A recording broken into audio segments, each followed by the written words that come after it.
LSU and Brian Kelly took a big chance bringing in one player in this 2023 transfer portal class. But this player needs LSU a whole lot more than LSU needs him.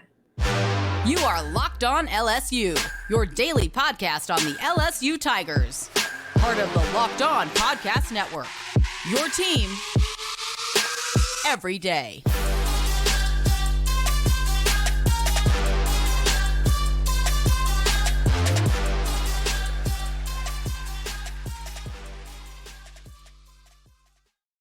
Well, thank you for making Locked On LSU your first listen every day. We are free and available wherever you get your podcasts. Plus, you can find us on YouTube as well. My name is Caroline Fenton. I am your host, as I am every day. You can find me on Twitter at CarolineFenton1. You can also follow the podcast at Locked On LSU.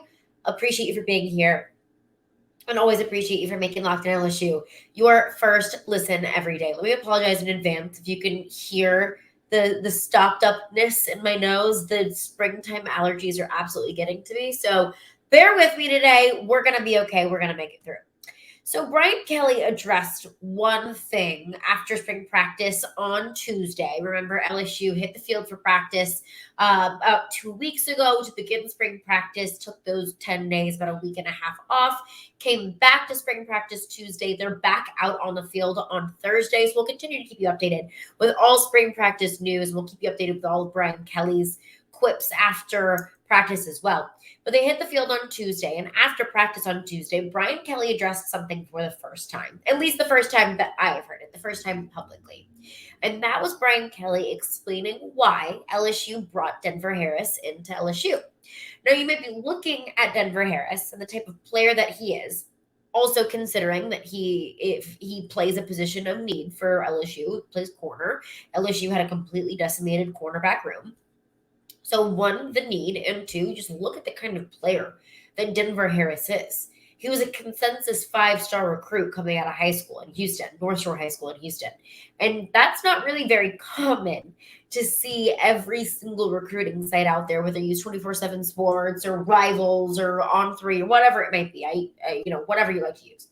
He's a consensus 5-star recruit who's the 4th best cornerback in the 2022 class, the 6th best prospect coming out of the state of Texas. And I say that about Texas and Florida, Georgia, California, that when you are a top 10, 15, 20, 25 player out of that state, that's impressive, considering how, one, massive those states are, and two, just how talent-rich those states are. So when you're the 6th best prospect coming out of the state of Texas that year, that means something to me. 4th best corner, 6th best prospect out of the state of Texas, 23rd best prospect in the country coming out of that 2022 class.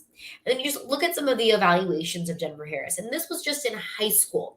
This was done by Gabe Brooks, who evaluates players in high school for 24/7 Sports. He said he's one of the nation's top cornerbacks in his class, should be a high floor prospect with developmental upside given frame and instinct. So they're looking at it like this guy is one of the best in the country, but he also has a massive ceiling that has yet to be reached. Projects the potential impact player in a power conference with long-term NFL draft early round potential. So that's being written about Denver Harris as a high school kid. You can watch him at 17, 18 years old and say, that is first-round NFL talent. That's when guys are just different. You see guys coming out of college and you're like, yeah, like they'll get drafted for sure. And then those kids that are different, like Trevor Lawrence coming out of high school. Like you look at those guys and you're like, that kid is going to be special. That kid is going to be playing on Sundays someday. And that was Denver Harris. So you may look at it and say, okay, well, what's the big deal? Denver Harris fills a position of need, and Denver Harris is one of the top players in the country. But let's go back to this past season. Denver Harris transfers in to LSU from Texas A&M. And he transferred away from Texas A&M because of the baggage that he created in College Station. Of course, he joins that, completely stacked 2022 recruiting class at Texas A&M that had 5-star after 5-star after 5-star that earned Texas A&M one of the top recruiting classes in the country that season. And Denver Harris comes in and joins that group. But early on, Denver Harris gets suspended for quote-unquote breaking team rules. He gets suspended one game. I think he was speeding and was Instagram living it like stupid, but he missed a game, broke team rules. It was like a slap on the wrist of, hey, get your ish together. Like you're at the next level now. So was suspended one game, comes back, gets suspended again for smoking weed in the locker room in South Carolina. Now, he was suspended indefinitely, suspended for the rest of the season. He only played in 5 games his true freshman season because he was suspended for 7 of those. So that's the deal with Denver Harris. So when maybe you may have thought, why in the world would LSU bring a guy like this in? And Brian Kelly was asked that question and addressed that question for the first time after practice on Tuesday. With a guy like Denver Harrison, just given some of his history, what made you feel confident that he could fit into what you're building here? Yeah, I mean, obviously we did a lot of research. This was not a decision that we just said, here's a great player. He had to fit. We felt like, we did our due diligence in terms of his background, and there's an affiliation with LSU here with the family. He had a lot of people speak on his behalf. He had a number of interviews with Coach House and myself, and we felt with the culture in which we have put together here that he would make it here because the culture is really strong. And it's proven to be that he's done well early on, and he has no choice. He has to make it. So I want to dig into everything that Brian Kelly said, because I feel like I could write a thesis on that quote. But I want to get into the final part of what Brian Kelly said. He has no choice. He has no choice but to succeed. And I thought on that for a while. I thought, what kind of a strange thing to say, that he has no choice. What do you mean? Unfortunately, this happens in sports. It happens in college football. It happens at the NFL level, where players are really freaking good. But sometimes they just, they love other things more than they love football. Sometimes, we can name it countless examples. Henry Ruggs, for example, unfortunately, made a really bad, dumb decision, and now his career is over. I cover the Titans. I've said that several times in Nashville. I do Nashville Sports Talk Radio. The Titans' first-round draft pick, Isaiah Wilson, an offensive lineman for the University of Georgia. He came into the league and couldn't stay away from partying and drinking and driving and breaking COVID rules in 2020. And so now he no longer has a career. Unfortunately, those things happen. So I asked myself, what do you mean he doesn't have a choice? I thought about that, because he does have a choice. One side of it is successful, but he does have a choice. And then it clicked with me. Brian Kelly's not talking to us when he says Denver Harris doesn't have a choice. He's not talking to me. He's not talking to you. He's not talking to any reporter or journalist sitting in that room, in the locker room where they conducted that interview. They're not talking to us. He's not talking to us. He's talking to Denver Harris. These are conversations that he has had with Denver Harris. I said Denver Harris needs LSU more than LSU needs Denver Harris, because LSU can find another cornerback. LSU can continue to recruit 5-star talent. That's no disrespect to Denver Harris. It's just the reality.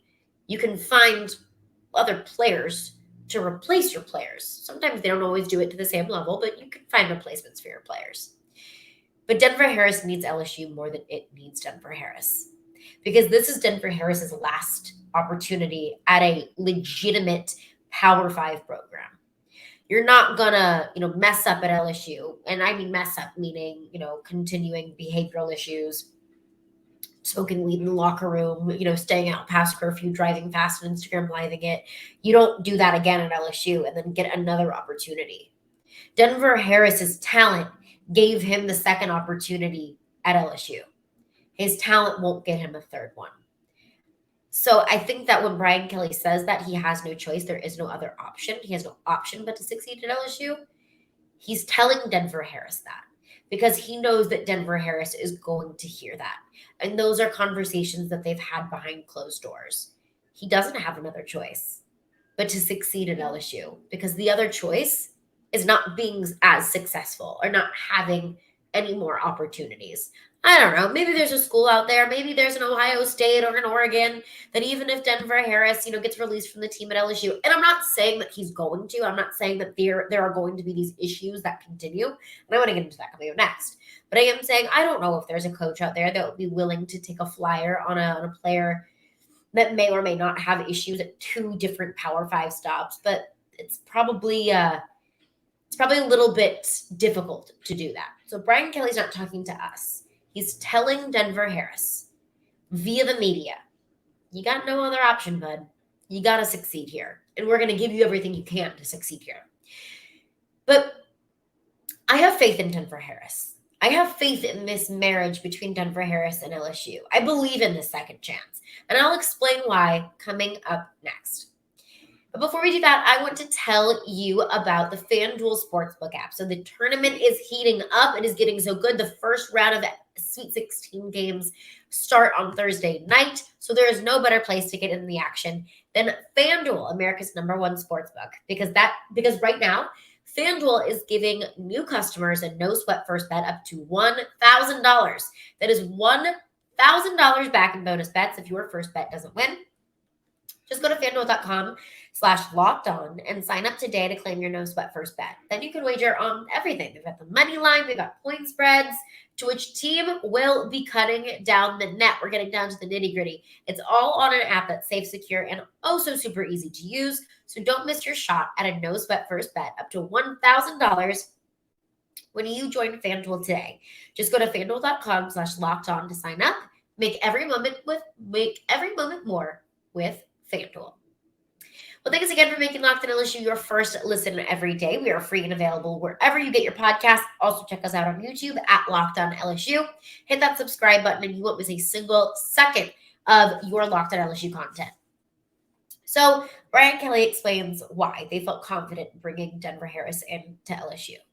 They did the vetting process. They did the interviews. They talked to people that know Denver Harris in his path. And it was enough to make them feel confident. But either way, a guy that has had not 1 but 2 behavioral issues in his first stop, in his first year of college football, you're going to say that that's a risk. And it is, inherently. Taking a waiver on that on any sort of player with an injury or a history of behavior issues, those are all risks. But I believe in this. I believe in this second chance. One, because I believe in the culture that Brian Kelly has built. That's something that he mentioned in that clip that I played. I also think it was a little bit of a shot at Texas A&M. He was like, I think he'll succeed here because we have the culture in place here. And maybe that was totally Brian Kelly flexing on his own culture and believing in his own team more than it was dunking on Jimbo Fisher and some of the issues that Texas A&M had this past year. Whether it was or not, I like to believe that it was Brian Kelly throwing a little bit of shade, and I respect it.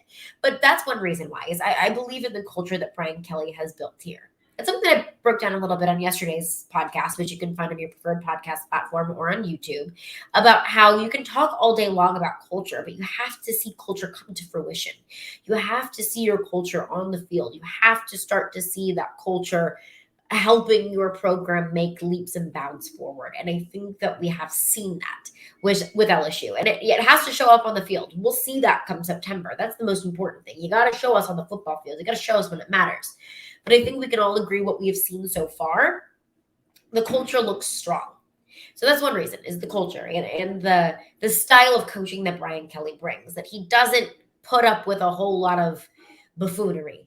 He doesn't put up with a whole lot of yahoos, that he runs a tight ship. The second reason why I think that this is going to work is because I don't think that Denver Harris is a bad person. I don't. I think that there's a difference between bad people who do bad things, and they're just bad people. And I think there's a difference between good people who just make mistakes, good people who do bad things, good people who maybe have gotten knocked off the right track and just need a little bit of guidance moving forward. And I'll explain what I mean by that. There are certain guys that I would not like to have on my team. Deshaun Watson is one of them. I think Deshaun Watson is a bad person because he sexually abused women on a habitual basis. This wasn't just one instance, but one instance would have been enough. He was a repeat offender. He was a repetitive predator. He is not somebody that I would have any interest in rooting for. He is not somebody that I would have any interest in giving a second chance because he showed me who he was whenever he decided to do what he did with all of those massage therapists. He's a bad person. And then there are some people who just do bad things, but at their core, they're truly good people. I look at Tyrann Mathieu, a guy we all know and love. He smoked weed and then ultimately hurt him. But he got on the right track, got in the NFL, and now we know what Tyrann Mathieu has become. I think Denver Harris falls in that same category. Denver Harris broke team rules. Denver Harris smoked weed in a locker room at South Carolina. Those are all bad things. Those are all dumb things. Dumb things. But I don't think that those things make you a bad person. I think that those are things that you do when you're misguided. I think that those are things that you do maybe when you're in a bad situation, not when you're a bad person. So I think that's another reason why, is I just think that all Denver Harris needs is guidance. All Denver Harris needs is something to buy into. I don't know if Denver Harris loves football or not. I don't know Denver Harris. I've never talked to Denver Harris. I don't know if he loves football. But that's something that I'm sure Brian Kelly and whoever else was in those meetings with Brian Kelly speaking with Denver Harris and his people, something that they had to decide. Does this guy really love football? Because if you don't, then you won't care giving it away. You won't care if you don't have a future playing football. That's when you find guys that make mistakes like this, that do dumb things to throw their opportunities away. Dorial Green-Beckham is another one that I think of, that he was, he wasn't a bad person, but I don't think that he loved football enough to make it his number one priority. I don't know if Denver Harris loves football or not, but I think we're going to find out this season just how important football is to him. Because if he gets into this environment, into this culture, and has this kind of guidance, and has this framework for success, and he still is struggling, or he still is acting out, or he still is making mistakes, or he still is smoking weed in locker rooms or worse, then I think we got our answer. He just truly doesn't love football. I don't know if that is true or not. I'm sure Denver Harris loves football. I'm sure he does. And this is the place where he's going to get set back on the right track. I believe in this. It's a risk inherently, yes. But I believe in this. I believe in Denver Harris, and I believe that the culture that has been built. He just has to do it for himself. Nobody else is going to do it for him. But coming up next, a little bit of a roundup of some news around LSU women's basketball, who kicks off in the Sweet 16, tips off in the Sweet 16 on Friday afternoon, plus some really unfortunate news that I know we will all be cheering for a former LSU Tiger. We'll get into all of that coming up next. Well, LSU women's basketball will get into Sweet 16 play Friday afternoon, and I'm ready for it, y'all. I am so freaking ready for it. And tomorrow, if you're listening to this on Thursday, it's tomorrow. If you're listening to it on Friday this afternoon, so Friday afternoon is going to be, I think, the most difficult test that LSU has faced since playing South Carolina the day of the Super Bowl, whenever that was, early February.